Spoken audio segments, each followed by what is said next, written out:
दुनिया के अंदर दो ही वतन हैं जो दीन के नाम पे बने, दो ही स्टेट हैं जो इस्लाम के नाम पर वजूद में आई। पहली मदीना मुनव्वरा है और दूसरी पाकिस्तान है। खालिस मजहब के नाम पर ये दो रियासतें वजूद में हैं, एक मदीना तैयबा और दूसरा पाकिस्तान। पाकिस्तान का मतलब क्या? ला इलाहा इल्लल्लाह मुहम्मदुर रसूलुल्लाह सल्लल्लाहु अलैहि वसल्लम। मुसलमानों का ये मसला है कि ये नबी पाक से प्यार तो करते हैं और अल्हम्दुलिल्लाह बड़ा करते हैं, लेकिन ये प्यार को जहतों और सिमतों में कैद करते हैं। यानी मस्जिद में आके दुरूद शरीफ पढ़ते वक्त अगर हुजूर के ग़ुलाम होते हैं तो फ़ैसला करते वक्त और अपने हक़ में फ़ैसला सुनते वक्त उस वक़्त भी हमें नबी पाक का ही ग़ुलाम होना चाहिए। हमें वोट लेते वक्त भी हुजूर के ग़ुलाम और वोट देते वक्त भी नबी पाक सल्लल्लाहु अलैहि वसल्लम के ग़ुलाम। जब तक निज़ाम नाफिज नहीं होता, निज़ाम, यूरोप को आपकी नमाज से तकलीफ़ ही कोई नहीं तो नमाज पढ़ने के लिए मस्जिदें बनाने की इजाज़त देते हैं। कुरान पाक जितना मर्ज़ी आप वहाँ पढ़ें वो इजाज़त देते हैं। आप ज़कातें दें जितनी मर्ज़ी, वहाँ से लोग चंदे इकट्ठे करके यहाँ नहीं ले आते, करें जो मर्ज़ी। उनको आपकी ना नमाज से परेशानी है, ना मसला ज़कात से परेशानी है, ना सोमो सलात से मसला है। उनको तो मसला ये है कि कचहरी में कहीं नबी पाक का दीन ना आ जाए। उनको तो मसला ये है कि कहीं पार्लियामेंट में हुजूर का दीन ना आ जाए। दो कौमी नज़रिए क्या हैं और नज़रिया पाकिस्तान क्या है जिसकी बुनियाद पर पाकिस्तान बना। बड़े ठंडे दिल से मेरी बात को समझिएगा। पाकिस्तान अगर अच्छी सड़कों के लिए, तरक्की करने के लिए बना था तो ये तरक्की हिंदुस्तान में रह के भी हो सकती थी। इंडिया वाले कहते हैं कि हमने तरक्की नहीं करनी, कच्ची सड़कों पे चलना है, हमने टेक्नोलॉजी नहीं बनी। ये काम वहाँ भी हो सकता था। अगर आप ये कहें कि पाकिस्तान जमहूरियत की मजबूती के लिए बनाया था कि डिक्टेटर कोई नहीं आएगा, सिर्फ जमहूरी कुव्वतें काम करेंगी, तो जमहूरियत में तो इंडिया बज़ाहिर आगे निकल गया है। उनकी जमहूरियत तो ज़्यादा अच्छी नज़र आती है, कभी डिक्टेटर नहीं आया। आपने पाकिस्तान क्यों बनाया? अगर आपने यही काम करने थे, फाशी और यानी और जो मर्ज़ी जिसके मन में आए करे और कोई फ़र्क ना हो यहाँ के और वहाँ के कल्चर में, रिश्वतखोरी, भत्ताखोरी और नाजायज़ फ़रोशी, सारे काम अगर होने थे तो ये काम वहाँ भी होते हैं। पाकिस्तान क्यों बना? क्यों इतनी सारी 40,000 लोगों ने अपनी जानों की कुर्बानियाँ दी? दुनिया की सबसे बड़ी हिजरत हुई है, सबसे बड़ी, जब पाकिस्तान बना।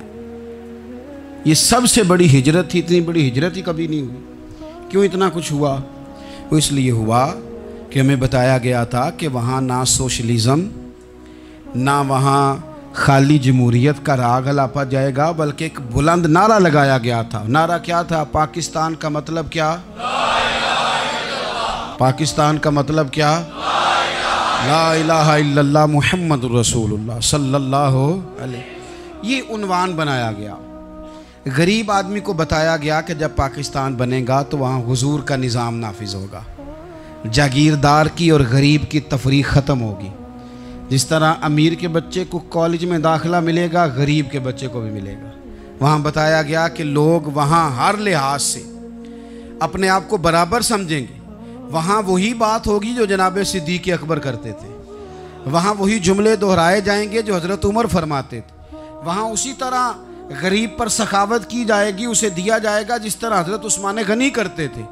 वहाँ उसी तरह फ़क्र का दौर दौरा होगा, सादगी का हुस्न होगा, अपनाइयत का नूर होगा जो मौला अली शेर खुदा ने अता फरमाया था।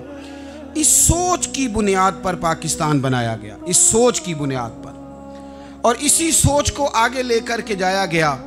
कोई सियासी पार्टी अब ये बात नहीं करती। दो कौमी नज़रिए का माना ये था कि हिंदू अलग कौम है, मुसलमान एक अलग कौम है, उनका रहना सहना, उठना बैठना, खाना पीना अलग है। हमारा उठना बैठना, खाना पीना, सारे मामलात अलग हैं, तहज़ीब व तमद्दुन अलग है। लिहाजा हमें अलग से ख़ित्ता चाहिए जहाँ हम इस्लामी नज़रियात के मुताबिक आज़ाद हो के अपना वक्त गुजार सके। इस दो कौमी नज़रिए की बुनियाद पर, दो कौमी पहले तो अल्लामा इकबाल इसके कायल नहीं थे। अल्लामा इकबाल का पहले ख्याल ये था कि सारे जहाँ से अच्छा हिंदुस्तान हमारा, ये इकबाल ने लिखा था। फिर इकबाल कहते हैं मेरी सोच बदली। और फिर मैंने कहा कि नहीं, खित्तों के ज़ोर पे नहीं, आप रंग नस्ल के ज़ोर पे नहीं, बल्कि कहने लगे कि अपनी मिल्लत पर क़यास अक़वाम मगरिब से न कर, ख़ास है तरकीब में कौम रसूल हाशमी। आप जो तकसीम करेंगे, ये जो तकसीम हुई है ना अरब की, ये मज़हब की बुनियाद पे नहीं हुई। ये तो उनकी ज़ाती लड़ाइयाँ थीं, छोटा सा दुबई बन गया, छोटा सा मस्कत, छोटा सा अबू धाबी, ये तो उनकी ज़ाती लड़ाइयाँ थीं, कबीलों की लड़ाइयाँ थीं, जंगें थी, छोटे छोटे मुल्क अलग से तकसीम हो गए। ये मज़हब की बुनियाद पे ऐसा नहीं हुआ। दुनिया में जितनी रियासतें टूट कर बड़ी रियासतों से अलग हुई, तो उसमें यह था कि हमारी कौम अलग है, हम सरदार अलहदा से हैं, इसलिए हम अलहदगी पसंद हैं। दुनिया के अंदर दो ही वतन हैं जो दीन के नाम पे बने, दो ही स्टेट हैं जो इस्लाम के नाम पर वजूद में आई। पहली मदीना मुनव्वरा है और दूसरी पाकिस्तान है। खालिस मजहब के नाम पर ये दो रियासतें वजूद में हैं, एक मदीना तैयबा और दूसरा पाकिस्तान। पाकिस्तान का मतलब क्या? ला इलाहा इल्लल्लाह मुहम्मदुर रसूलुल्लाह सल्लल्लाहु अलैहि वसल्लम। इस बुनियाद पर इस वतन को, खित्ते को हासिल किया गया, यही नारा लगाया गया।